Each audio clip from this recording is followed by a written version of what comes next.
Hello everyone, it is Sunday night and we are coming to you live from inside of Bat City Comic Professionals in Bradenton, Florida to help you wind down your weekend with all of this week's new indie and small press releases.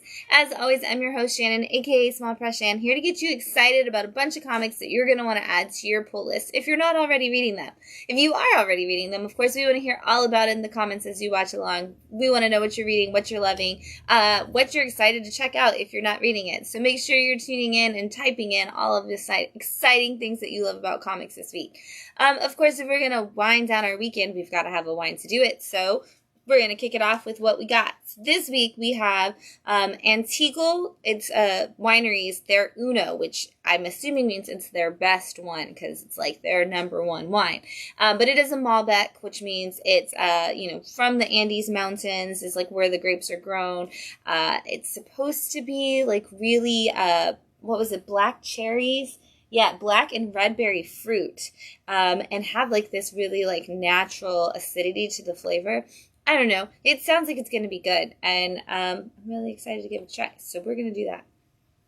And look at these awesome Bat City glasses while I say that. Oh my gosh, before I even take the drink, got to show you that. That's so pretty. Oh, it's so nice. Those are from our friends the Sweeneys. They gave us the Wind Down Your Weekend etch glasses, and they also gave us these. But now I'm going to take a drink. Maybe. I gotta smell it. It does kind of smell like you can smell the fruits.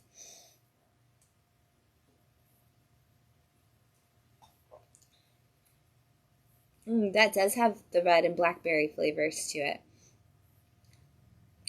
It's very smooth. Like, the natural acidity isn't, like, putting acidity in your description makes you think it's going to have, like, one of those, like, really sharp kicks to it. But it doesn't really actually feel like it's that. Like, it doesn't actually taste very acidic. That's the word I'm looking for. It's going to be a great show if they're already not knowing what words we're going to use. And the Zoom settings are all off from the Fantastic Awards the other night. Oh, no. So I'm getting it all together. It's okay. You're all here. We're all having fun. That was pretty good. I can't wait to see what you have to say, Matt, when you get a chance to taste it, because I can taste a little more of that flavor coming in. I have a feeling this is going to air out to be really strong when it goes through, because you can already taste a lot of flavors, and we just opened it not that long ago. So this is definitely going to open up to be a big tasting wine. That's really good. Yeah, I like it. I'm in. And I like that it's like, it's not sweet. Like, I was trying to make the choice today, like, with the options that Matt gave me, and I was like, I'm really not in the mood for anything sweet, and I'm glad I chose this wine, because it's great on the non-sweet side. This week, like Matt said, he mentioned the Batastic Awards this week at Bat City. We had our Batastic Awards, which are annual celebration of all of our favorite indie and small press comics that came out from the end of November 2023 to the end of December 2024. We celebrated all of our favorite artists, writers, publishers, and all the books and all the different genres, favorite in print, all kinds of things like that. And we were joined by our special guest, cartoonist Anthony Pizzo, who just spent the whole year tracking his reads and stuff with us, which was super cool. But if you didn't get a chance to see that, that is still available on our Facebook and our YouTube channel, so you can check those out and see what the winners were. We also have them, like, just if you just want to read through it really fast, we also have photos with all the winners and nominees for each category on both of our meta platforms, so you can see those as well. It was awesome. The winner of those awards is always us as readers, because we had a great year of books, and if we saw anything in the Ad Awards, it's that 2025 is shaping up to be a great year already, because we had so many good books that launched at the end of 2024 that we can't wait to see where they go in 2025. We also had our Ladies and Non-Binary Nerd Night this last week, which was a ton of fun. Thank you to everybody that came. It was crowded this time. It was so great. It was like a little party, and everybody brought foods and drinks and stuff, so it was really fun. Make sure you check our Facebook for when that is happening, and again, next month. And then we had comic creation workshops, which are the kid version of the workshops, which you do every month for free. And there was a ton of great stories and great work from the kids. And I, again, cannot wait to see what these kid creators continue to do as they grow in their art skills and their writing skills. So many good stories. this week coming up, there isn't a Saturday event here at Bat City because we will be out at the Manatee County Library South Branch for their Comic-Con. They're going to have their own library con. I believe it starts at 11 a.m., so we will be out there this Saturday with all kinds of things to have fun. We're going to do a comic creation workshop there, but we're also going to be selling comics and books and manga and things. So come out and see us. And there's so many other fun activities happening at that library. So it's the South Branch. It's 26 West. It's on its way, but it's far down 26th Street. It's like close to like Bayshore Gardens, like south side, obviously, of Bradenton going into Sarasota. So come join us at that. It's going to be a lot of fun, and it's free for anybody in the community to come to. And speaking of the library, there is going to be a lot of fun library stuff going on in the month of February with the Manatee County Library System. So stay tuned for some announcements on how Bat City is going to be participating in some cool deals with the library. But until then, the best thing about a library and the best thing about Bat City is that there are books to read, and we've got a ton. This is kind of our first big week back from the holidays where we have like a large stack of comics. We've kind of had just like 20-25 books the last couple weeks for the holiday shipment time. We are back to about 40 titles this week, and so we're going to have a lot to go through, and I don't want to keep you all night, so we're going to go ahead and get started with I Hate Fairyland. This is volume 5 or 6 at this point, but it's issue 19 of that from Image Comics and Scotty Young and crew. If you've never read I Hate Fairyland, yes, start at the beginning, obviously, because this is the story of a young girl who gets her dream to go to Fairyland only to find herself unable to accomplish the simplest of tasks of finding the key to leave Fairyland. And now here we are all these years later, and Gert has not only been stuck in Fairyland for most of her life, but she has also found herself like a chance to go home, and now is also back in Fairyland again, and she is having to deal with the repercussions of her own actions, but also saving Fairyland in that somebody that she once crossed very sorely is now back and is trying to destroy all of Fairyland, and they are expecting Gert to save the day, but she needs a little bit of help. And so in this volume, she has been going after other people who have gone to fantasy lands and have survived them.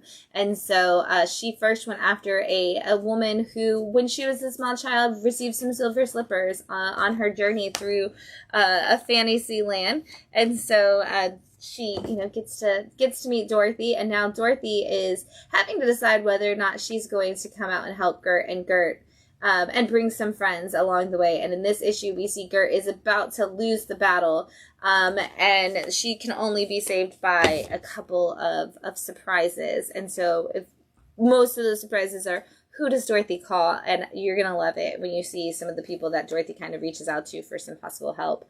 It's hilarious. It's fun. It's bright colored. It's just a great adventure all the time. If you haven't read it, highly recommend you start on I Hate Fairyland just when you need something to fill your day with laughter. We've got Oddly Pedestrian Life of Christopher Chaos, issue 15 from Dark Horse, and Tiny Onion, which is James Tynion's publishing company that kind of is an imprint, but is also kind of not, because it goes across a couple of different publishers. But if you haven't read Christopher Chaos, it is the story of a young boy named Chris who is essentially our Victor Frankenstein kind of character in this world. He has the ability to do things, to see the way the world works and kind of create this energy that can bring things to life. And he and a couple of other kids who are vampires and werewolves and, related to ghost type things have been working as a monster club to kind of keep themselves safe. And they have gotten very far detailed into this terrible situation with a secret society that is run by the Hellwigs, who are trying to take out all of the monsters and specifically needing Christopher for some very bad things. They kind of are just now alluding to what it is. This issue is great because we actually get to learn a lot about Chris and who Chris is. We kind of have always had the same questions he has about where he comes from and what's happening and what everybody wants him for. And in this issue, he finally gets some answers. And I love that it's done during the scene where he's playing chess with who they call Adam Frankenstein, Frankenstein's monster, and learning those answers as he kind of makes strategic moves on the board. This is going to be a break point for Christopher Chaos, and so if you haven't jumped in, now's a good time to like jump in and catch up, because we're going to take a little bit of a break before we come back for the next arc, which is going to have some big stuff, because there's a lot of implications on what's to come in here. I will say that this arc that's happening is by far the best arc that we've had of Christopher Chaos, and it's really like made me love the story in a whole new way. I know issues out of this arc have made it into picks of the week. It's just been really good, and so you could honestly just jump in on this arc, but I think you should read the whole thing and like grow with the characters for sure.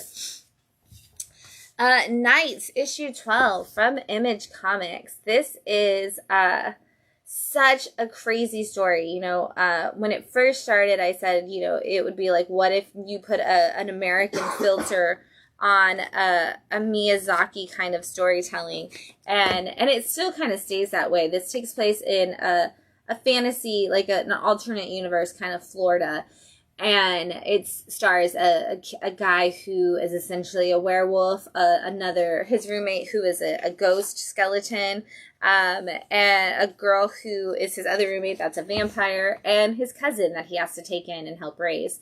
A lot of things have happened in the last 12 issues, and they've kind of all come to this crossroads. You know, our skeleton is about to move to Tokyo and kind of experience life for the first time as he is living his afterlife.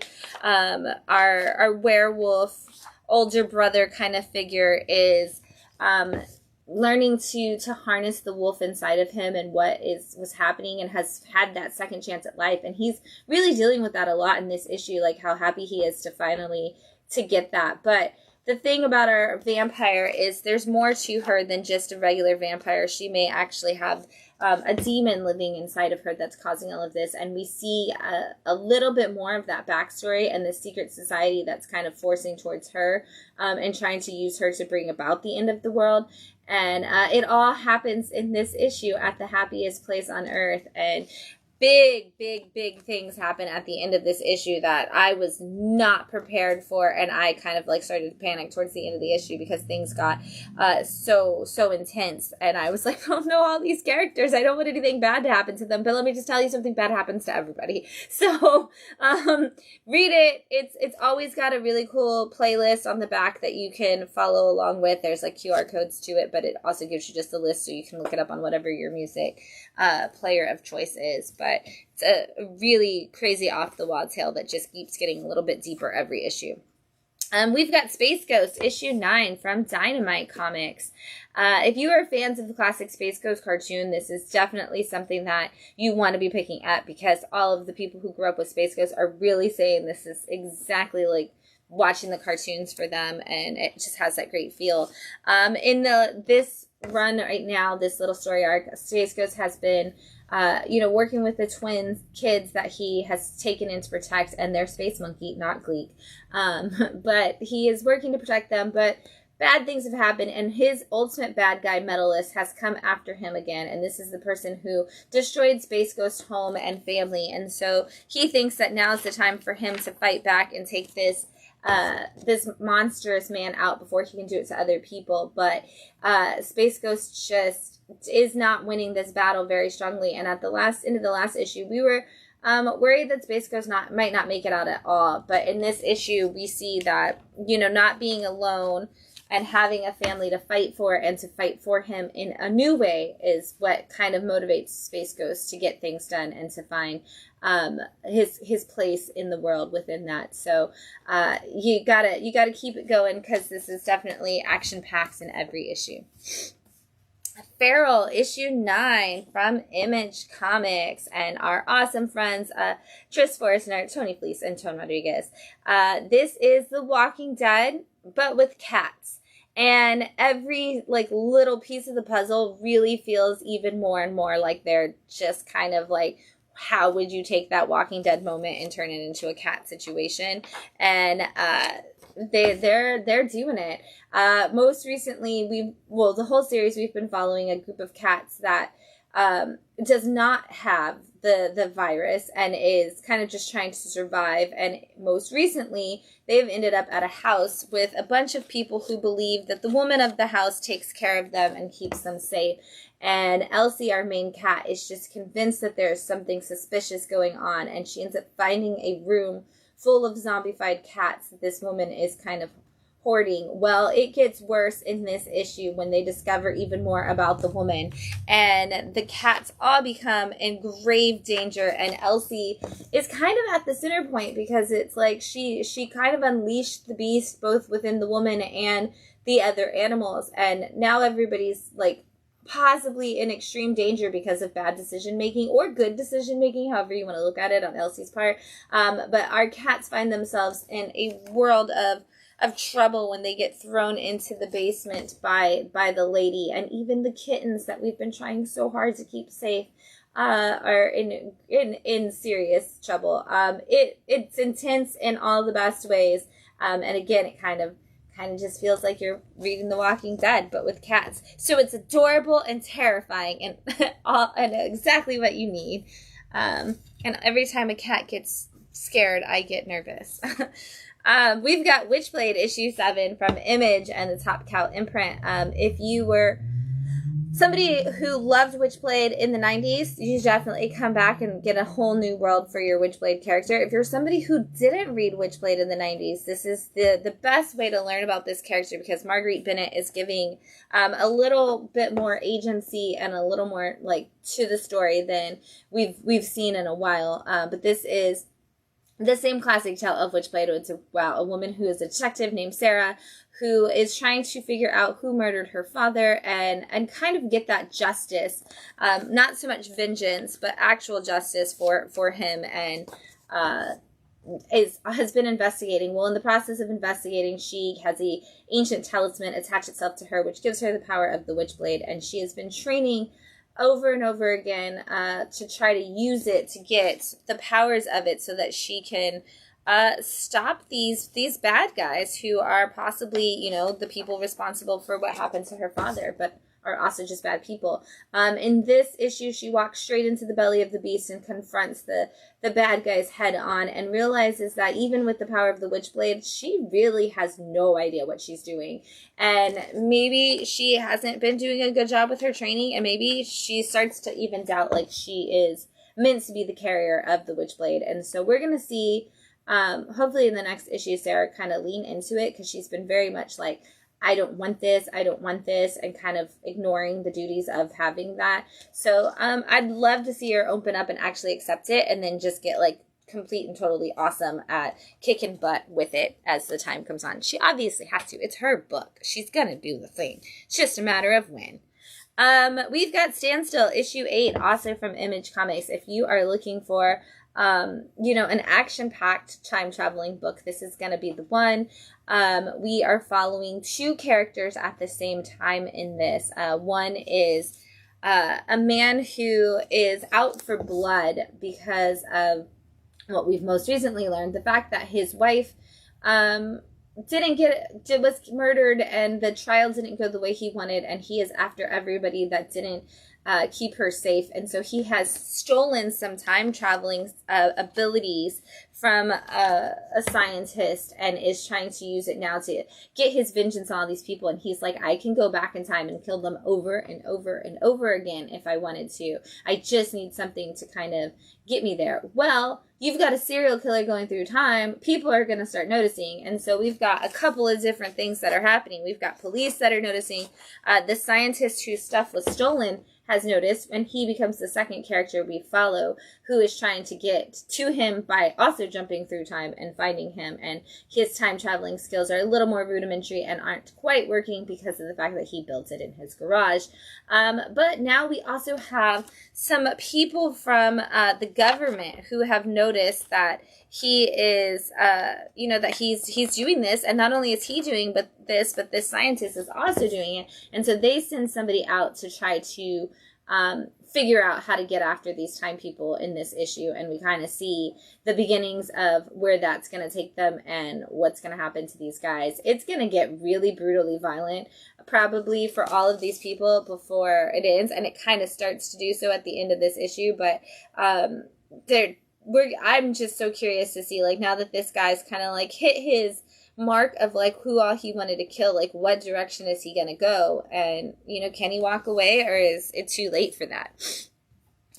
Monster High, new Scaremaster, issue 5 from IDW. I am loving this series so much. It's just so good, and so much fun. But in this series so far, we've been seeing the monsters of Monster High deal with a lot of things going on. The Scaremaster has the headmaster of the school. She has gone missing.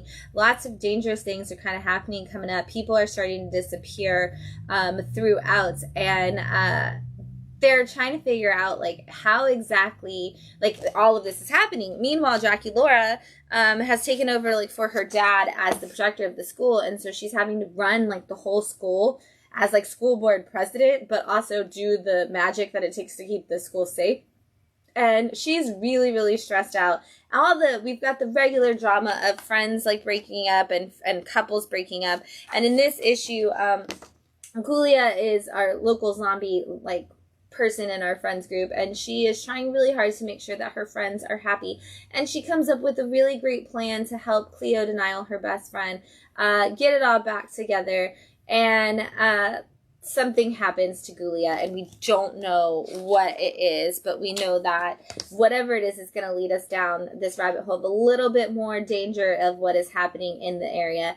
Meanwhile, Frankie is our narrator of most of the issues, and she is struggling with the fact that the school is unsafe and nobody is listening, and her dad is the new headmaster, so it's like, what do we do? It's been so good so far. I love the mystery, the intrigue, and of course, all of the cute monster stuff that goes on in it. It's just the best. We've got The Moon is Following Us, issue 5 from Image Comics, and Daniel Warren Johnson. So if you are enjoying Transformers and you need more Daniel Warren Johnson in your life, here is another title from him that is just his own personal story. And it's a lot of fun and adventure as well, and sad and heartfelt at the same time. This is the story of a little girl who is essentially in a coma, and her inability to wake up has locked her into this world of her own imagination and all of the things that, like, her nightmares and her dreams that she's fighting with, and all of her stuffed animals have come to life here. Well, her parents are trying to save her, and they've been told that they can go into this world if they kind of put themselves to sleep and fight for her. Well, it's not working, and they just recently faced a really big bad guy in the last issue and have been struggling to kind of come back from that. Well, in this issue, the struggle is real, and they are they're not looking like they're going to win this battle. And there's some double crossing and some shady stuff going on, and these people might not make it out alive, nonetheless save their kid. And if you die in the dream world, you'll die in real life, and they are... I don't want to show you any of the double crossing at the end. So there's so much that is going into this world, and we're going to see exactly how hard it is for them to fight through it, and whether or not anybody can help them make it to save their daughter before it's too late as it goes on. We've got Nice House by the Sea, issue 5 from Vertigo. This is kind of like the only DC title because we're bringing back Vertigo, so we're going to count it.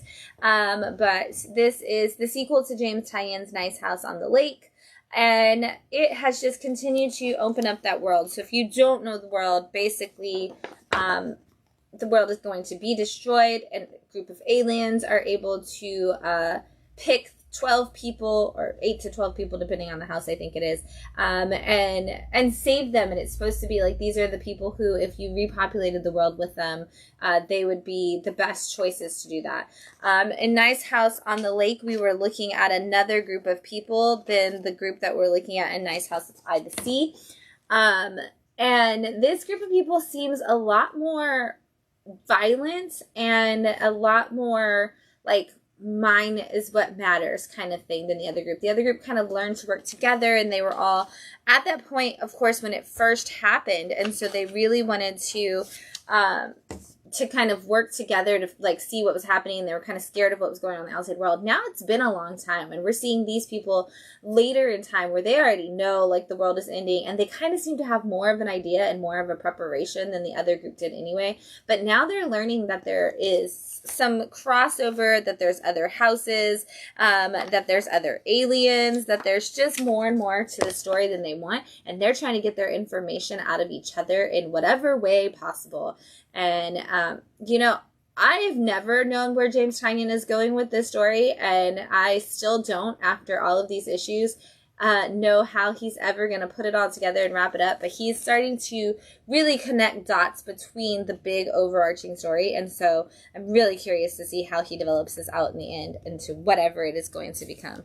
And if the world actually ended, or if it's just all a big thing. We'll find out.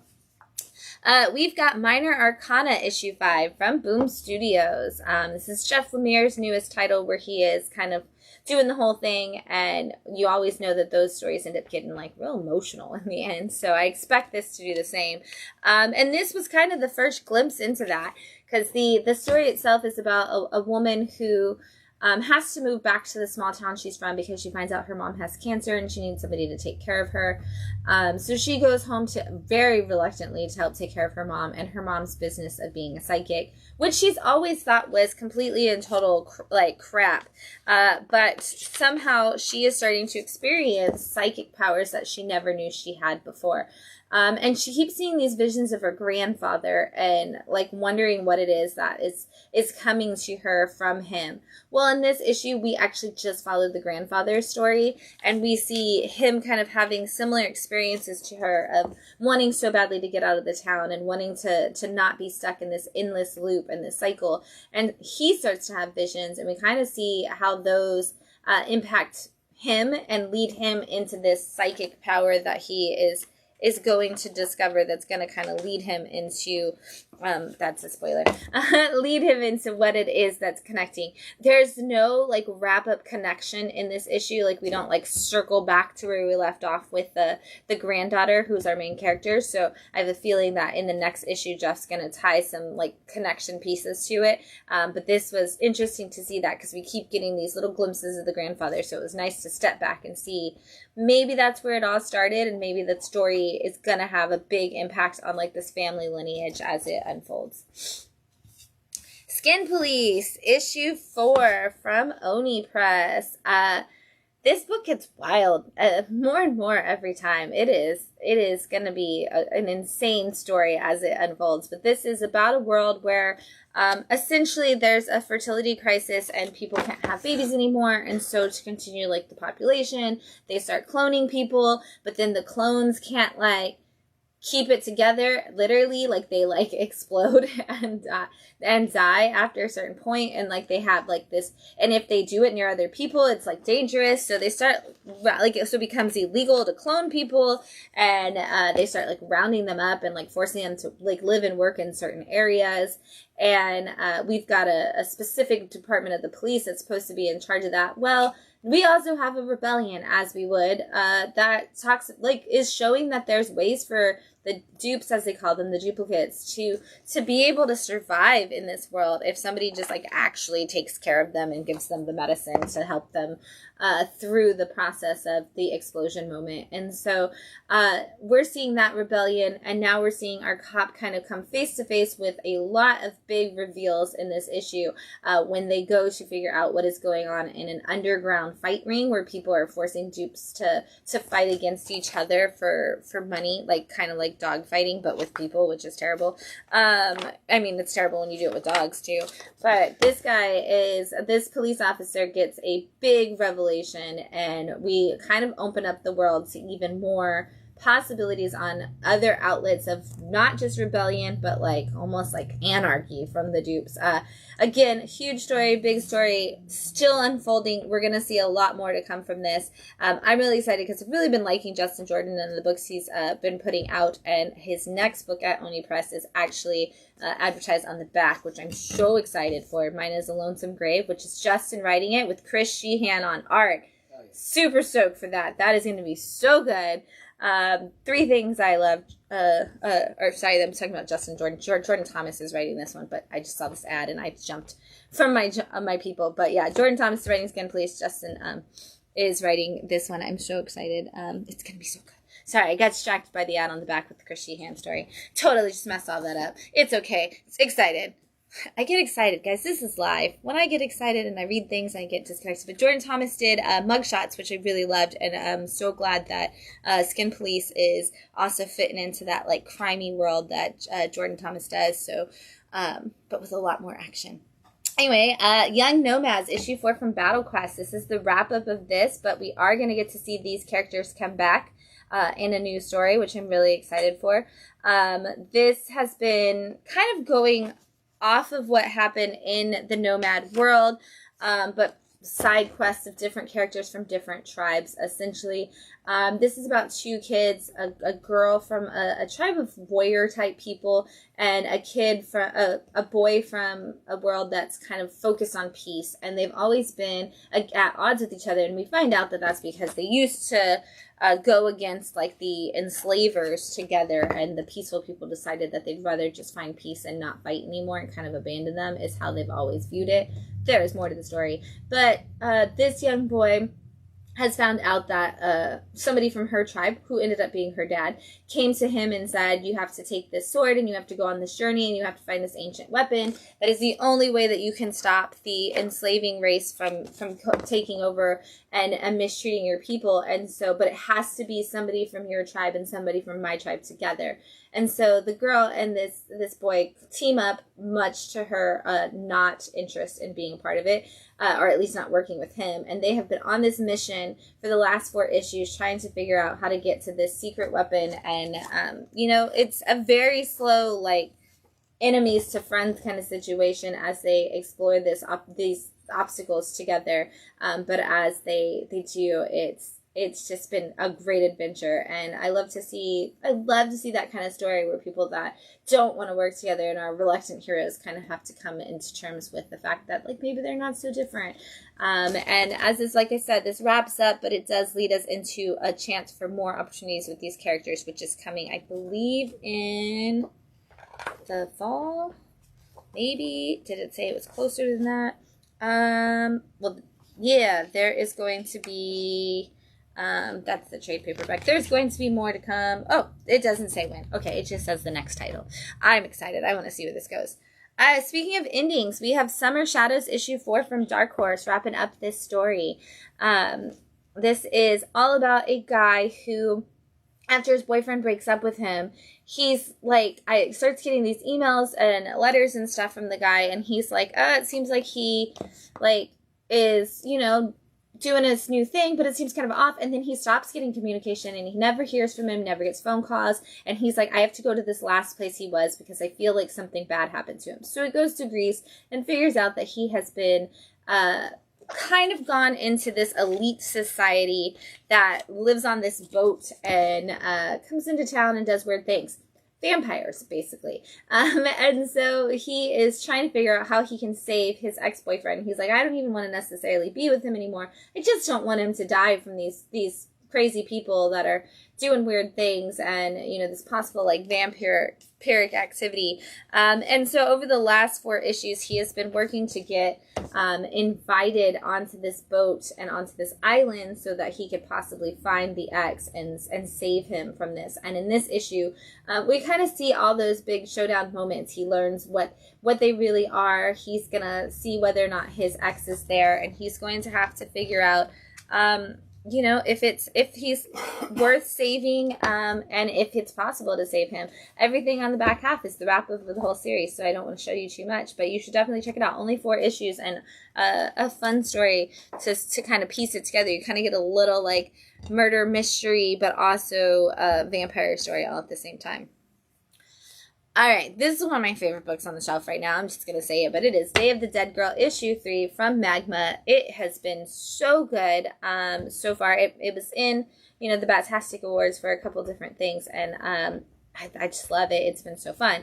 If you haven't jumped in yet, it is the story of a girl who named Sam, whose mom is a witch. She's a bruja, and she's a part of a coven. And Sam is working as a what is it? I guess it's the coroner, the person, yeah, like she's like in the CSI unit, the coroner of and helping with some investigations. And there's a serial killer, but it seems as though the serial killer is only attacking witches.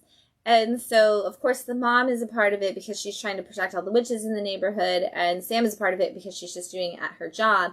Well, as the two kind of come together, big things start happening, and mom kind of gets a little bit closer to figuring it out even than Sam does, faster, because Sam doesn't want to open her eyes to the world that she is technically a part of.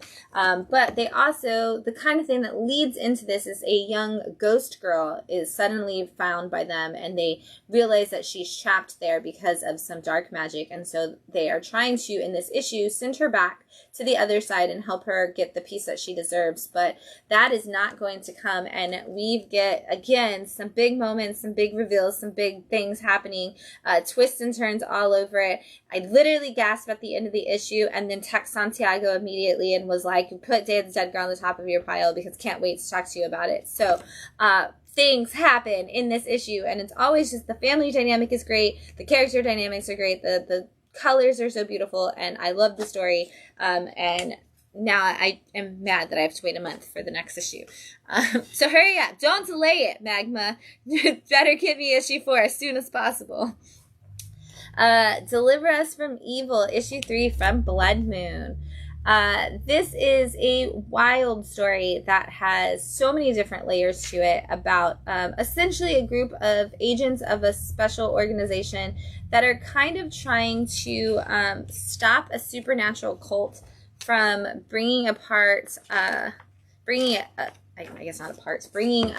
world apart, bringing about, that's the word I was looking for, kind of like a supernatural end of days situation. And so it kind of bounces back and forth between different time periods as you see the different people working through the ripples that are being affected by this cult that is just opening up some dark things. And so we see in this issue some changes to the times of Jesus with Judas, and something that kind of like ripples from that moment into Germany in the 1930s and then into now. And we see these people kind of just go like, what is happening and how do we deal with this and where is this going to go? And it just gets further and further like away from everything we ever know. And it's like, I don't know if these people are going to be able to stop any of this, but it is getting more chaotic as the things kind of just unfold. And we're going to see if our characters who don't seem to work together very well are able to like put it together enough to save the world before it's too late. Night of the Slashers, issue 3 from Magma. This is all about a town where bad things happen.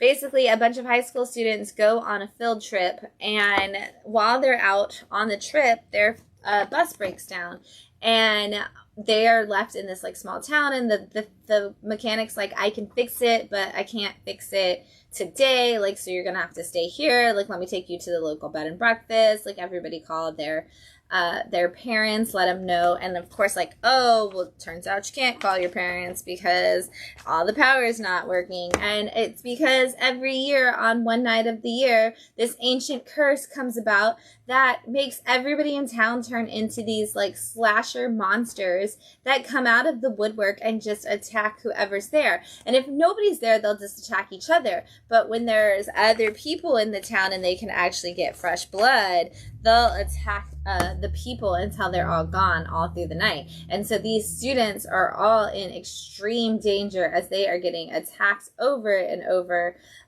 everywhere they turn. And we kind of have like a couple of kids left who are, you know, one of which was probably our final girl, because we just saw her backstory at the beginning of this issue and how she connects to everybody that is still alive. But we're going to see, you know, it's like every time they think they get to a safe point, there's another twist and something bad happens. So how many hours are left in this night and whether or not these kids make it out, we'll see. But we got to learn what the curse was this issue, and it was a really cool way that they built that ancient curse in. All right, FML issue 3 from Dark Horse. This is one of the like Bat-tastic picks of the year. I know it was like one of Anthony's favorite books already in 2024 and going into 2025, and we're only 3 issues in. But this is such a fun, crazy story from Kelly Sue DeConnick, and I feel like my age is showing because when I read this, the story I love the most is the mom story. And like, I feel like I'm like finally like crossed into that world. But this is essentially about a family who is dealing with some weird things. We've got a teenager who's in a band and they just really want to like be a cool band that gets to play one of those big music festivals, like Battle of the Band kind of things. And so, they're going through the whole band dynamics and trying to figure out who everybody is and where they fall. And also the teenager that is the bass player, who is the child of the mom that I love so much, has turned into a giant hairy monster and has just realized for the first time in this issue that playing the guitar is not actually going to be easy now that he is a giant hairy monster with giant sharp claws. And so they kind of have to adapt to that. And we see some really cute moments with some of the friends as they kind of learn to love and support each other. Meanwhile, Mom is dealing with some hilarious and some tragic things because she gets signed up to be on a guest at a true crime horror festival. And she does not have any desire to be an actual guest. She just wanted to go, and they use like a terrible picture of her. But in the process, she figures out that she may have found somebody who's responsible for a murder that has been an open case for them. We also have another teenage daughter who is just a giant mess and possibly an arsonist. And it's just the weirdest, most interesting look at a family dynamic with like a little bit of fun, like fantasy added into it. And it's in that pandemic world. Like everybody's wearing, like, you know, there's like right after the pandemic, so sometimes people are still wearing masks. Everybody's still kind of like disassociated and not really knowing what to do. It's very interesting to see how the kids do. And there's, again, big twists and turns at the end of this issue that are going to lead us to some changes in character dynamics and situations as the story unfolds. So if you haven't started it yet, it's great. And Kelly always puts great like zine almost-esque back matter into it. Like there's mazes, and you could like the write-ins instead of letters were like people's like top 5s of different things, like top 5 songs, top 5 like chocolate or candies or things like that. Like it just has a very zine feel to the format of the comic, which works really well with the subject matter. We've got Long Road to Retribution issue 3 from Blood Moon Comics. Basically, in the future, we have started putting prisoners on like a space station that are like really bad, and they're up there for a while, and then when they want to bring new prisoners up there, they just kill some of the prisoners and put new prisoners in those cells. And it's like nobody knows because they're all in space. So they just kill them and dump them out into the space world. And each police officer, like there's only 2 guards on duty on this space station. And they're there for a certain, like a year's time frame. And once the year is up, they get to go back home. Well, for the first time, they've got somebody who somehow passed the investigation to be one of the people to go up there and work as a prison guard, except he is out for vengeance, and there is a specific prisoner in the cells that he is determined to take out, who's not on the list of people to be taken out. But so we see that he himself might be kind of just demonstrating some serial killer tendencies, and he's got some major vengeance, and they kind of figure that out at the beginning of the issue, and the whole issue just leads you through this, like, we have to find a way to get in contact with them before it's too late, but they're on a space station, and, like, there's only one shuttle, and if the shuttle takes off and they miss it, like, it's gonna be too late. In space, everybody can hear, in Space Shell, everybody can hear you scream until they throw you out the airlock. So we're going to see what happens, because there's a lot of yelling and fighting already going down in this issue. G.I. Joe issue 3 from Image, Skybound, and Your Inner John universe. This is connecting with the Transformer world that is going on, and so this the G.I. Joe side's being kind of spearheaded by Joshua Williamson, where the Transformer side is being spearheaded by Daniel Warren Johnson. And in G.I. Joe, we are kind of seeing the combination of all the mini-series we've had from this Inner John universe. You know, we had a Duke, we had a Cobra Commander, we had Scarlet, we had, did we have another one? Destro. And so now this kind of have all come together. And so Duke is working with his team of Joes and the Baroness to kind of figure out what it is that Cobra Commander and Destro are after, and kind of stop them. And in issue 2, they went after them in a battle, and they lost very, very badly. And so they are in this issue kind of dealing with the recoup of what happened, how did they lose some of their team members, literally, and like to some getting killed by Cobra's agents. And so they're like, we've got to put this all behind us, we've got to figure out how to do this work. Meanwhile, one of their agents has actually gone undercover inside of the Cobra Commander's world, and is trying to figure out some information about what the next attack is going to be. And so the team is really broken, really frazzled. They've never had to deal with weapons and skills like they are in this world now, because now that Energon exists, the weapons have become something that nobody's prepared for. And so we're going to see how this goes. In the same way that, you know, the Transformers story kind of stays wholly to itself. This is, you could just read this if you're a G.I. Joe fan, and not really have to read the Transformer stories at this point. Like, they've kind of built them a little bit separate with the concept of just the Energon, what the Transformers call Allspark in the Michael Bay movies, that stuff that powers them is kind of the thing that's powering all the weapons that they have here. So you can... That's the same thing? Essentially, like... I feel like that's the best way to describe it, because they didn't really have it. They just called it the Allspark in the movies, and it was the blue power that supplied Optimus Prime. Wow, I cannot talk today. Yeah, in this, it's called Energon, and it's the thing that fuels all the Transformers' powers and everything. And so, hey, glad I could explain that for you. Yeah, why so it's called Energon? That's the thing. So, the Energon is essentially the Allspark of the Michael Bay universe, but it's called Energon here. There you go. Yay! The more you know. All right, we'll just stick with some cartoons and toy lines that people love with Sectars, Warriors of what is the subtitle of the Sectars? Warriors of Symbion. I was like, what is their world called? This is issue 3 from the Nacelle verse, which is at Oni Press, and this has actually, like, of the Nacelle books, this had, like, the highest concept of any of them. It was, it was pitched to me as Game of Thrones with bug people, and that's totally kind of fitting. This is, the Sectars are these warriors. They're a kingdom of insectoid type things that actually, like, ride on bugs, and they kind of, like, the people of the world can share thoughts with the bugs that they ride. And we are following Dargan, who is the prince of the world, as he's his dad is in a coma, and so he's kind of having to rule, and he's kind of having to learn how. Well, the Dark Dominion ends up attacking them and trying to take over, and they try to get into their hive, which will help them steal all of the magic that the Sectars have and all of their knowledge of everything. And that's a spoiler. I won't show you that page.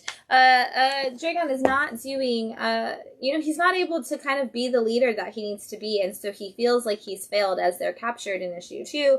And issue 3 kind of has him working through that and figuring out how he's going to save his people.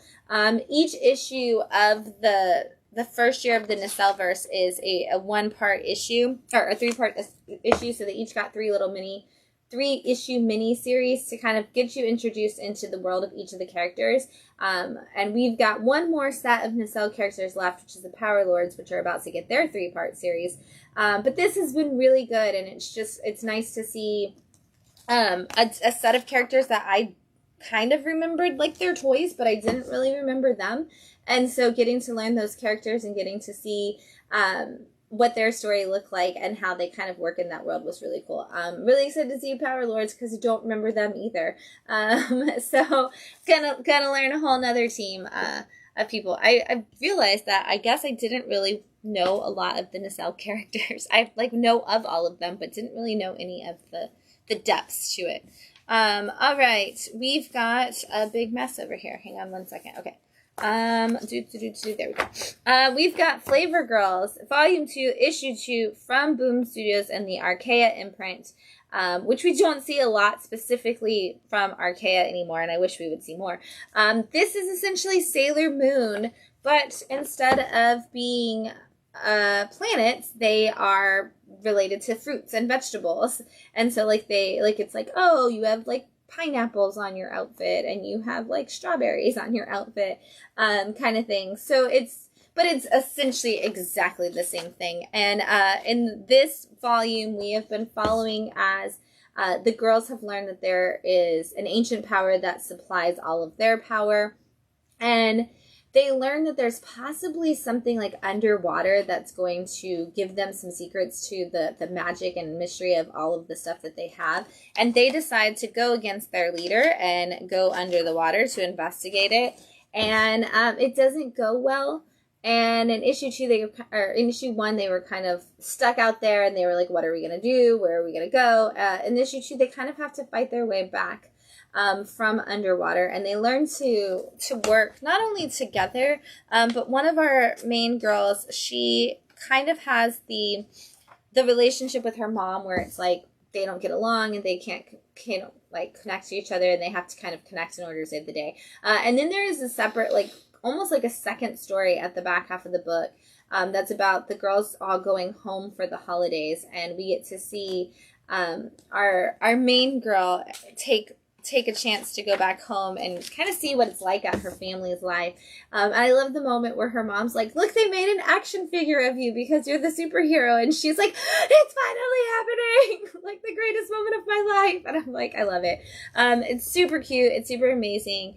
And I love the second story in here, like that second half of the story where they kind of show that one of the girls was really into art, and she kind of gave it up because she didn't think she could save the world if she was too focused on art. And she is reminded that actually one of the best things you can do if you want to save the world is make art, because people always need it and it always speaks to people and it can always, make an impact. And I love that.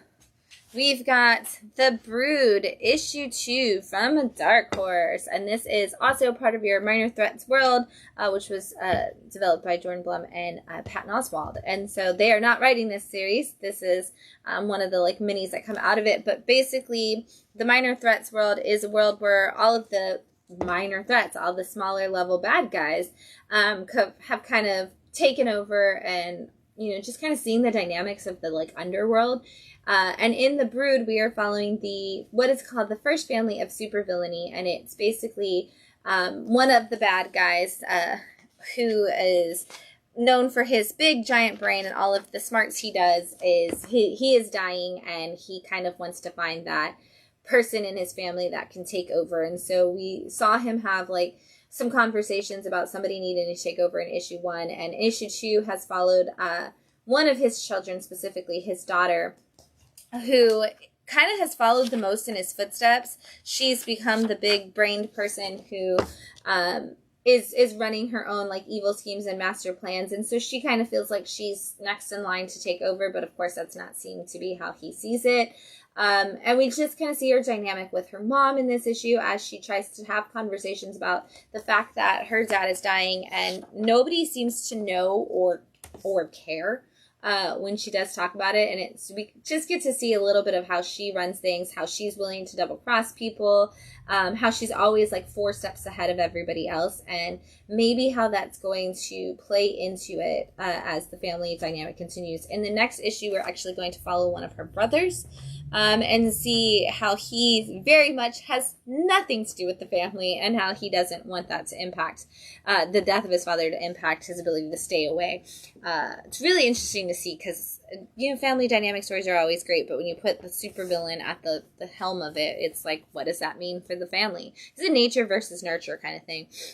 Wind, the Power of the Blood, issue 2. This is volume 4 of Wind. From Boom Studios, which I'm excited to see that it continues to go on, because I just love looking at it. Michael's art is just absolutely fantastically beautiful. And the story is just so great. If you've never read Wind, Wind is about a world where magic is essentially outlawed. If you have magical blood at all, you are cast out from the town. Even if it's like a flower that grows in magic, you're supposed to like burn it and get rid of it.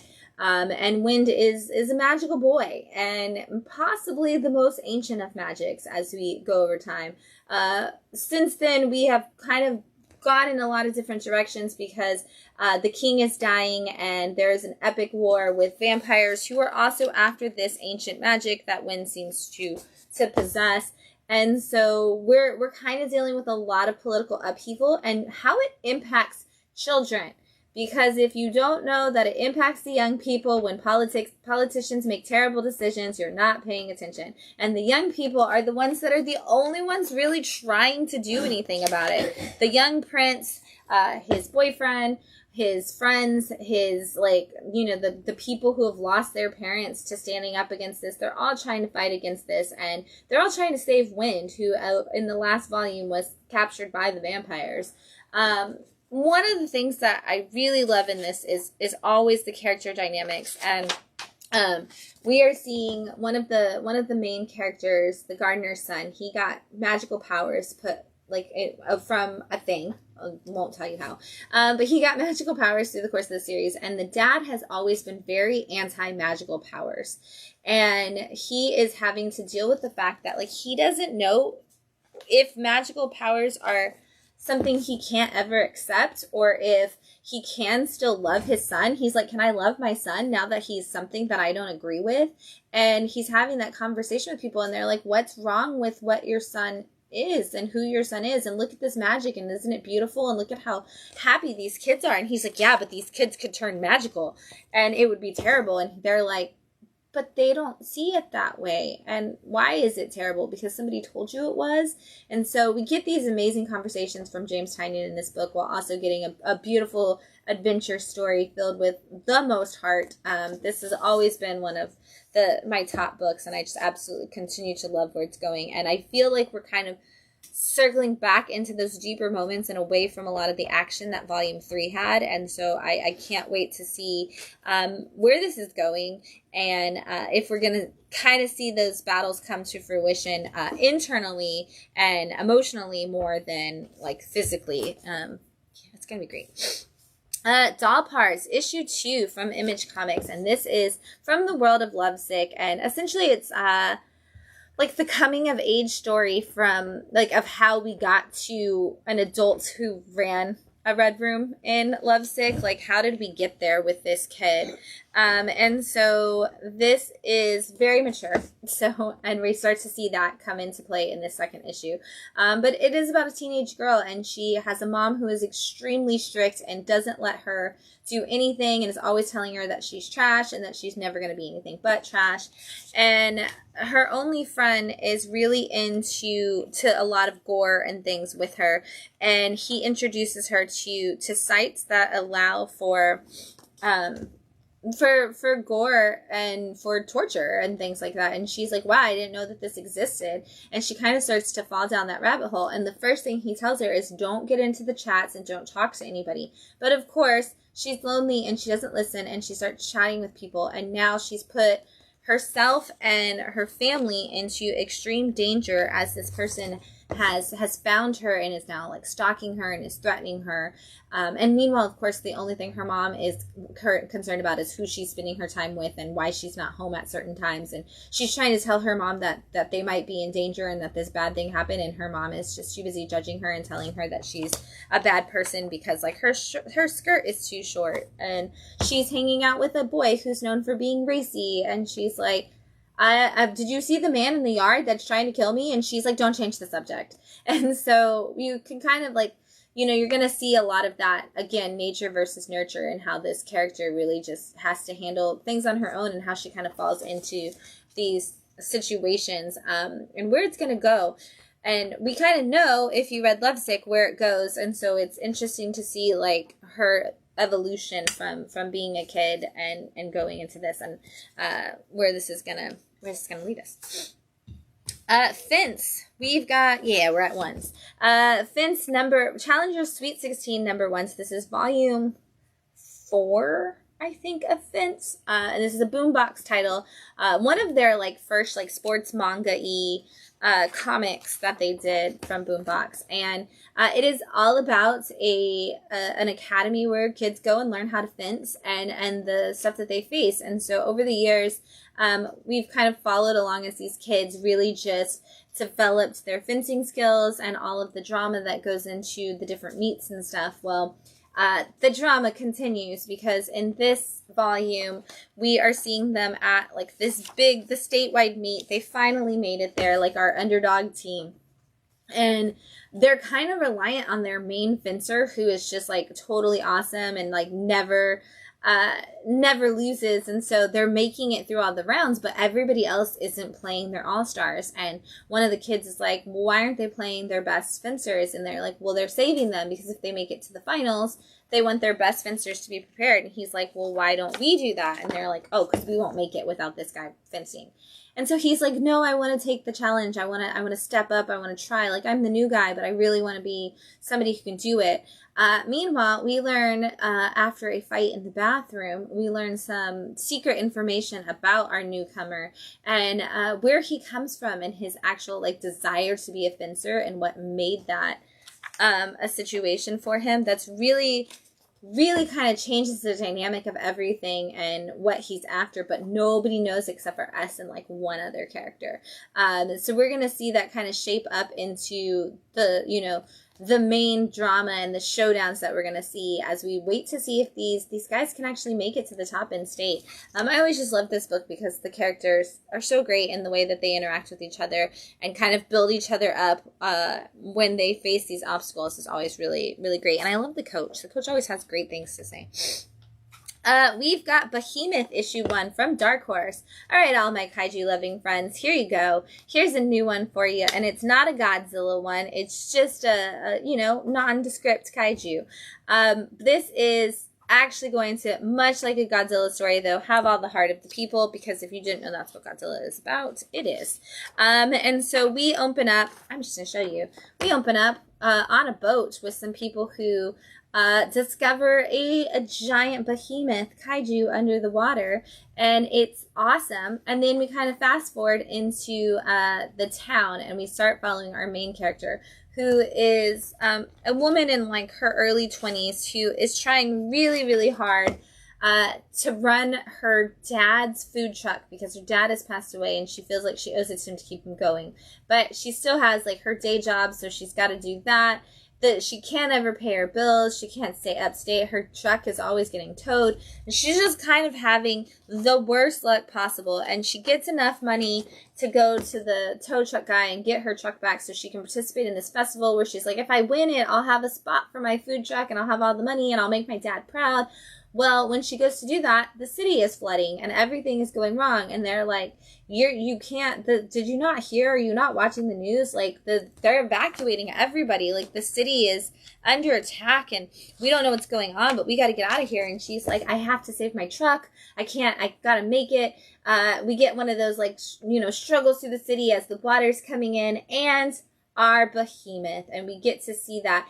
And you would think that what you see in this first issue would be the whole series because it happens so fast and you're like, these are all the like beat moments. This is what's going to happen. But then something happens at the end that changes where we're going with this story. And it's a little bit different than we've ever seen. And by little, I mean a lot different than we've seen with kaiju stories in the past. And so I cannot wait to see how this one unfolds. I'm not going to tell you. You have to read this and you have to figure out exactly what I'm talking about because it is, it's so much like, whoa, that just happened kind of thing after you get past that. And again, all the hearts, and it's going to be so good.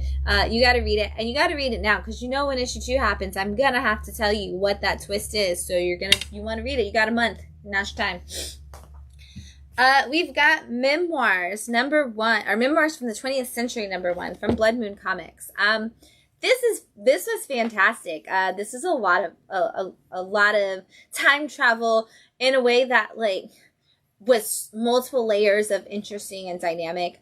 This is a woman who is in her mid 40s, which is 43. I guess it's not quite mid. I don't know where you count mid at. But anyway, she's in her 40s and she's not really very happy with her life. And you kind of see that because she's sitting at an airport and she's talking to a girl in her 20s who's like, oh my God, like this terrible thing happened. And she's like, it's really not that terrible. Like, calm down.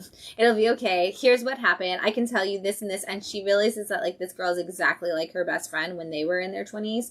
And she's like, well, the thing that's missing is you weren't in any of those stories. And our main character is like, oh, you're right. And the guy next to her leans over and is like, hey, would you like to redo any of the points in your life? Like, what if I could give you the opportunity to do that? And she's like, this is a scam or a roofie or something. And he's like, why don't you just give it a try? And so she ends up getting the chance to go back in time. Well, we already saw that because the beginning of the book starts with her going back in time and going back to this moment where she's at a party with some friends and she has a chance to talk to the boy that she likes.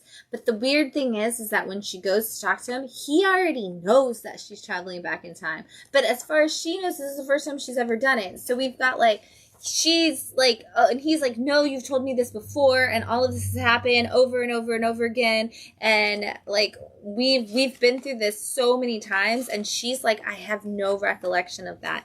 And so it's just a really it's really cool like way to do it where you're like, ooh, okay, so how many times has she traveled? Where is she traveling? How is she doing this? Like, we don't know any of that yet, but somehow we kind of do. And so really cool. I can't wait to see how it plays out because there is some kind of plot against her and the people that she's going back in. And it's like, it's not just going to be like, can you redo your life?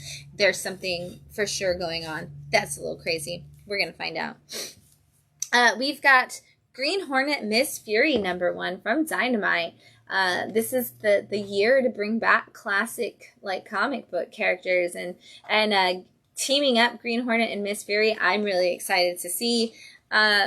Basically, it opens up with the Green Hornet and Miss Fury kind of at a literal circus where they are being attacked by a bunch of people, and apparently they are also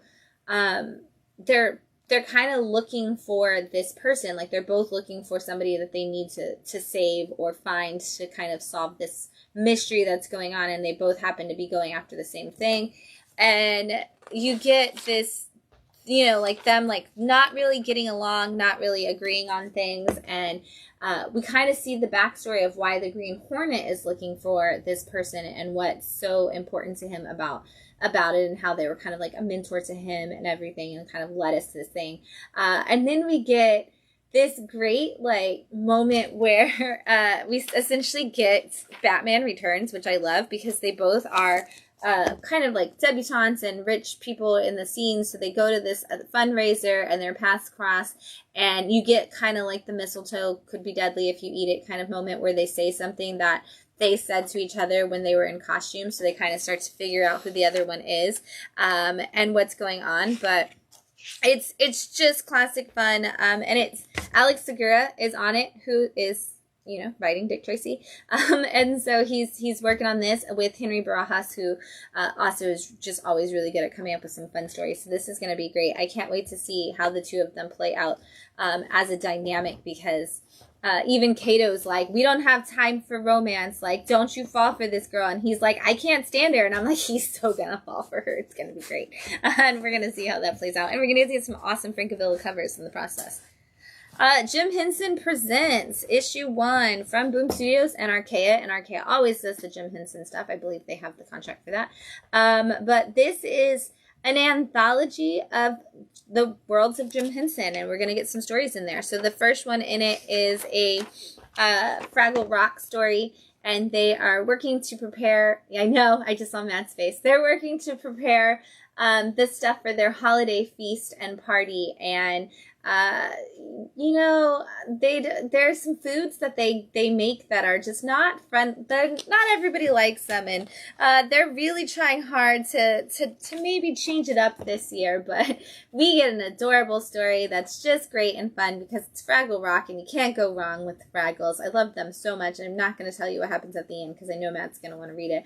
But we get that one to open it up, and then the second story is actually a Farscape story, which I totally didn't even realize that was Jim Henson until I was reading this, but it's all about like two people who are racing in their ships and the people watching who like place some bets on it, and it's just kind of like a fun little like, oh, who's gonna win, what's gonna happen, and them all kind of, you know, just sports watching essentially in the Farscape world. And then the last story is a Dark Crystal story.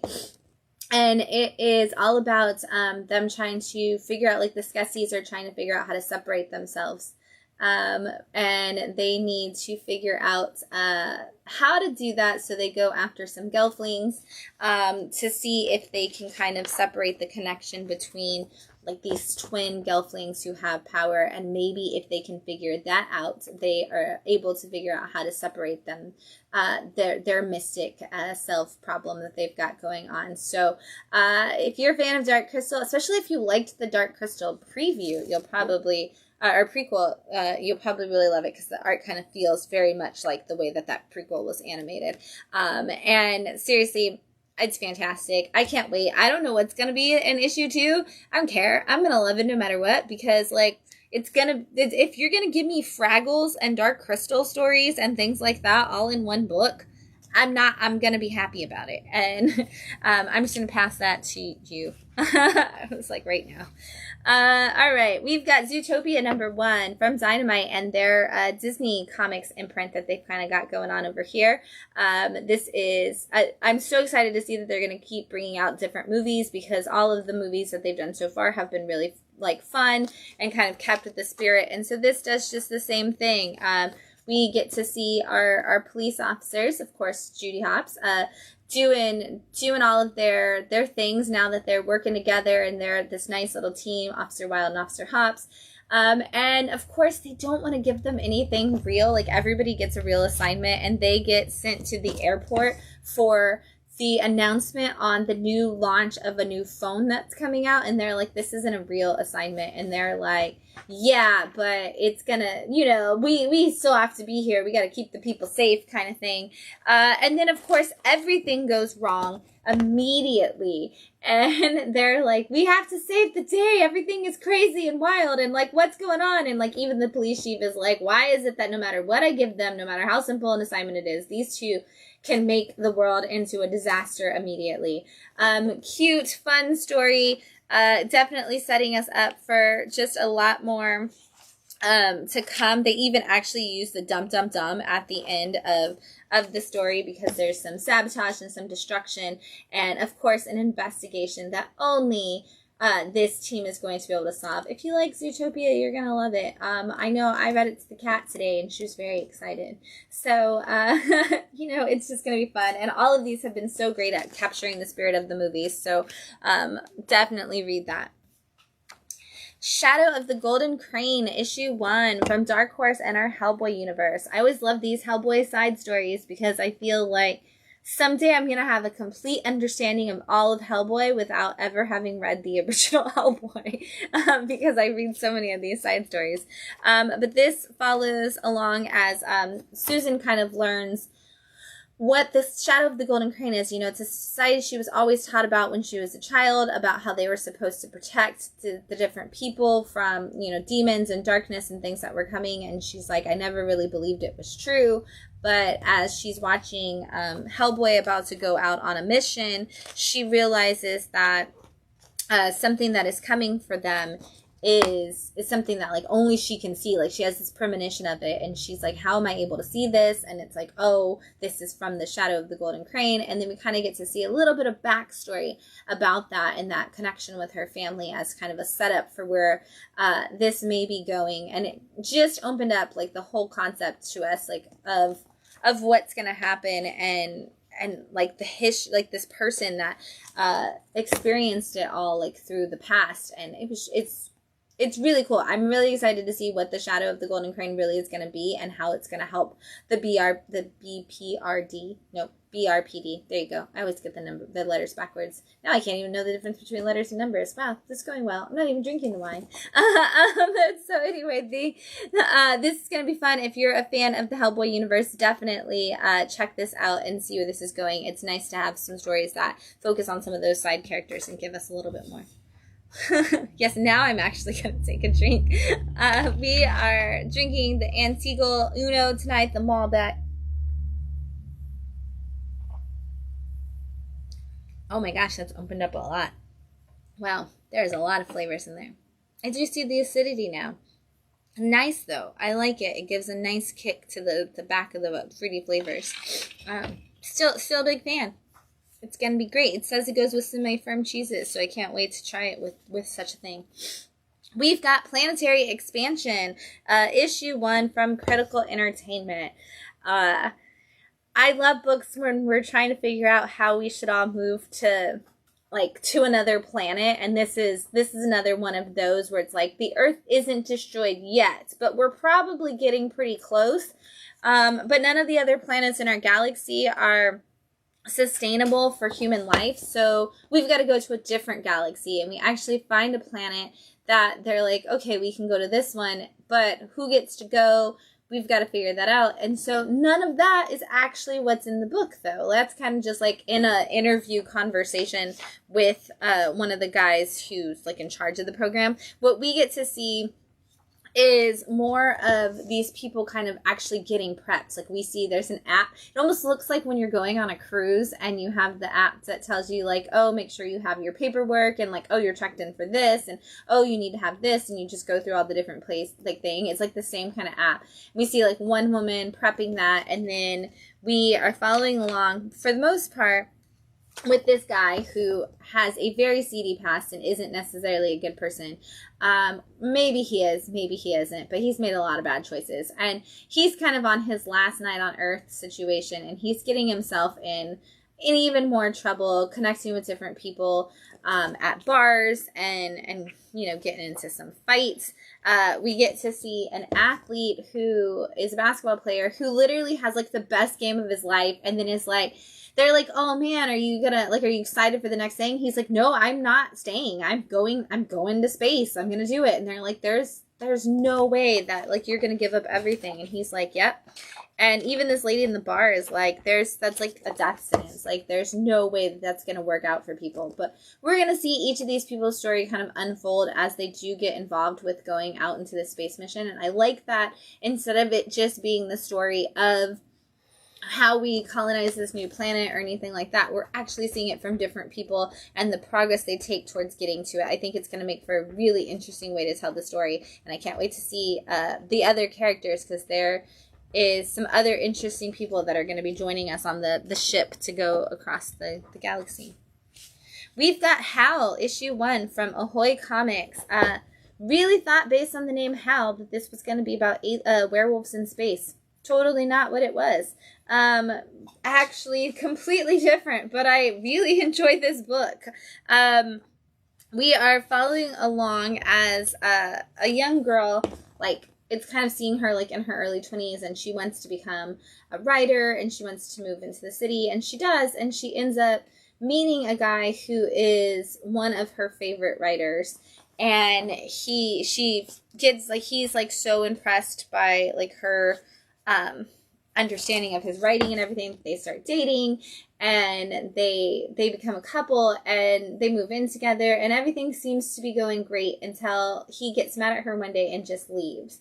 And he comes back months later, and it's like 2 weeks later, and it's like, oh, sorry, I went to Mexico, but I got you this piñata, and yay. And then they kind of like keep going back and forth in this dynamic where he's like, you're my muse, you're everything, I love you. And then he kind of just gets mad because feelings get hurt, and he leaves. And meanwhile, she's got a best friend who has a husband who is just a complete scumbag, but she is so determined to be that perfect 1950s housewife, because it is the 1950s, that she just is like, no, he's wonderful. I don't know why you think that my husband doesn't like me. And we get to see a lot of women kind of go through the dynamics of, like, I don't know if my husband cares about me or not, like, because of the way they act. Like, is this just how it's supposed to be? And we kind of see that. Well, one man starts seeing a therapist who may be like a mind-controlling alien. I'm not really sure, like, who she is and what she's going to be just yet. But she starts to change, like, the dynamic of anybody that goes to see her. And he convinces our writer friend to go, and he starts to get really strange, too. And there's some, like, red glowing eyes and, like, possible, like, again, alien mind control situation going on here. This is going to unfold into a very big story for sure. There's so much in this one already, like so many character dynamics, so many layers, so many different pieces of the puzzle, and yet we're just kind of unwrapping the dynamic between the peoples so far, and not so much like what the overall like plot is going to be of like what are these like potential alien invasion people doing and how's that going to play out. So really, really good, fantastic start to this story. I cannot wait to see more from this, because there was so much in it already, and I'm just so invested in these characters because there's so much for them. So oh, man, I knew. Oh, no, those are picks of the week. Okay, I was like, oh, man, I got those out of order. But that's because they're my picks. And then we've got Finders Keeper issue 1, which is also a one-shot, because it is a part of the Horizon experiment, which is basically the idea that what if we took classic trope kind of characters and adventures, and we flipped it to where we gave diverse voices and the opportunity to tell stories. And so this is essentially... what if you made Indiana Jones a woman of color? And of course, if you did that, a woman of color wouldn't necessarily, or any person of color who was working as Indiana Jones would actually be against the idea of taking treasures from the people groups that they belong to. And so this is about a girl who spends her whole life trying to become a museum curator, and she wants to be on dig. She wants to be an archaeologist. She wants to have that chance to do the excursions. She wants to work in the museums, and she finally gets this perfect job that she's always wanted. And the very like heart of her people, the relic that's supposed to protect them and keep them safe, comes across her desk at the museum and is supposed to be put on display. And she's like, I have to take this back to my people. I can't leave this here. This isn't where this goes. And so it becomes a whole plot of her trying to steal the item and take it back.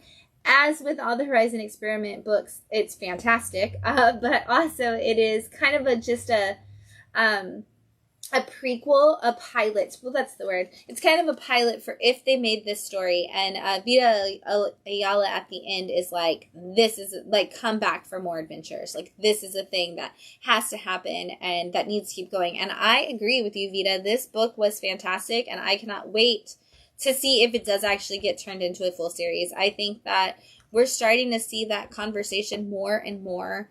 When it comes to characters like this, actually talking about like, hey, maybe we should stop taking the artifacts and maybe we should start returning them. And we're starting to see that become more of the stories we tell. Even Silver Vessels did that. They were like, we just want to find it. I just read the book, What the River Knows, and that was kind of the whole point of that too, is they wanted to excavate like ancient Egypt, but they wanted to then cover it all back up just so that it was documented forever. And I love that we're seeing that, because so many treasures have been lost to the world over the years. And so having a character who's just like this awesome girl who knows all the history and everything, but then is like working as a hero to save the artifacts. Totally cool. I want to be your friend. She's already on the list of people that I probably want to be friends with for next year's Fantastic Awards. All right, we've got some picks of the week. First up, Parliament of Rooks, issue 2 from Ablaze. I am so excited about this series, and I feel like it just needs more talking about in general. This issue actually kind of feels almost like Nosferatu, so I feel like people should be, if you were enjoying that, you might enjoy this. But the story is basically about a man who finds himself cursed to essentially be a giant crow monster. He's kind of morphing into this crow as it is, and the crows in the world, the birds all around him are following him, and it seems like there's something dark and sinister, not only to this situation, but like of what's happening to him, but also to what he's doing. Like, and he knows that he killed somebody in issue 1, but he feels like it was like vindicated and justified, and so and you know, we kind of know that it was, but he's also like, oh, I killed somebody, and it's very much like Victorian times. Well, in this issue, he's always been alone, and his sister shows up, and she's like, hey, I was told by mom on her deathbed to take her journal and never to open it, but to give it to you on like the day after this full moon, and it's like the day that he started to turn into this bird. And so he's like, what's in this journal? And so he's starting to do that investigation. Meanwhile, the princess of the town is in love with him, and when he is able to be himself, she wants to spend all her time with him, and she's like telling him about all the people who believe that a demon has been coming around, and he's nervous because of course he is the demon that they're seeing, and he's trying to just build this world, and she's like, I've been having these dreams about the demon, and I feel like I'm safe with him, and I feel like he's going to come for me, but he would never harm me. And we kind of see some of those moments play out, which is the very Nosferatu moments of it all. But really cool concept. This was originally a Comixology story, and it actually was an Eisner nominee for like digital comic last year. And so I'm so glad that Ablaze is putting it out now. And I love the spot color. Like, the only time there's color in the story is when there's blood, or when the crow's eyes are watching him and they turn red as they watch him. Super cool story, super cool art. Very much every time I read this book, I feel like I have just read an entire novel. This probably took me longer to read than anything else today, because it's long and there's so much to it, and you want to pour over like all the little details, because he's in both the story and the art, because he's telling you about these things, and you're like, there's a secret in here somewhere. Like, I need to look at this aesthetic that he's trying to build out in his words, and also in like the scene of the art. Really, like, the writing on this and everything is just really building something big, and I can't wait to finish it. Even though I know it exists digitally, I can't wait to finish it in print format, because it just looks so pretty. And again, I love that spot coloring. Great work. Can't wait to see where it goes. You Won't Feel a Thing, issue 1 from Distillery, and Scott Snyder and Jock. So of course I was going to pick this because I love when Scott Snyder and Jock work together. But also, it's, again, like the concepts that they're doing, all of these creators are doing for Distillery, it's a lot of creators who have been at this for a long time, and it seems like they're like, I have to do something that's a little bit different than anything I've done, and kind of flip it a little bit. And this kind of feels like that, because it is a murder mystery story, but it's told in a completely interesting, different way. Basically, we are following a man who is in a home for people who are aging, you know, with dementia. And so he actually has like a nurse who's helping him to recall his memories. By each day she'll ask him, like, okay, you're in your house, it's this year, what's behind the door to your closet? You know, or what's in your, what's outside the front door? And he keeps kind of reliving these memories. And one day his nurse takes him out, and she takes him down to, you know, go to the hospital to get his exams and stuff done. And they find out that his condition is getting worse. Like, it's going to rapidly advance at this point. And so she takes him to cheer him up. She takes him by the police station where he used to work as a detective, and he is asked if he can solve this case. Well, he realizes that it's all fake, that the case has already been solved years and years ago, and they're basically just like using it to placate him and make him feel good because they already know the answers. So, and he solved it before, and but there's only one case in his whole history that he never solved, and it was for this one serial killer who killed like 30 people or something, 37 people or something like that, including the love of his life when he was a teenager. And so he's never had the chance to solve that case. And now he's at this point where his mind is failing him, and so nobody believes whether or not the killer ever even existed. Like, they're all like, maybe it's just like your dementia-ridden mind that you're kind of putting this together. But something happens, and now there's possibly the return of the serial killer, and he's the only person that's ever seen him, and he's the only person that ever understood it. But can he solve the problem and solve the case when he can't even necessarily remember how he got from one room to the other? Which is such an interesting way to do a murder detective mystery story. Like, what if you were at the end of your life and you're struggling to stand up, but you never got the chance to solve that case, and it's still kind of the only thing you're holding on to, and yet pieces of it are disappearing, and you're the only one that has all the pieces of the puzzle. Such an interesting concept, and Scott does such a great job writing it, and of course Jock's art is always fantastic. It's gonna be great. I can't wait to see where it goes, and the killer is terrifyingly creepy already, and so I can't wait. But it wouldn't be me if I left you on such a completely dark and terrible note. So, the happiest of hopes, the person I want to be friends with most in comics, Kanto, after all these years, comes to an end. This is the issue 6 of the last volume of Kanto. And Anthony, yes, you get this cover when I'm done with it, because was issue 1 of volume 1 a pick of the week? Issue 1 of volume 1 was not, because issue 1 of volume 2 was, because I came into Kanto on volume 2. And then realized that there was a volume before it and had to go back. So volume 1 was the pick of the week when I went back and read it. But Kanto has almost consistently always been a pick of the week. And now here we are at the end, which is both sad and amazing. And so if you don't know Kanto, I have failed you over the last 5 years. But Kanto is the story of a little knight who is a part of a group of little knights, and an evil sorcerer has come and taken all of their hearts and replaced them with clocks and enslaved them and forced them to work until their clocks died out. And Kanto promises one of his friends, whose clock is running out, that he will get their hearts back and save them all, like the great knights of the old and all the stories that he loves so much, because Kanto's favorite thing is stories. And so over the last 4 volumes, Kanto has spent his time going on this quest to stop the evil sorcerer and win back everybody's hearts. And in this volume, he has had that ultimate showdown where he has faced off against the sorcerer and given him a heart and kind of given the chance for his people to do it. It is beautiful. It is positive. It is sad.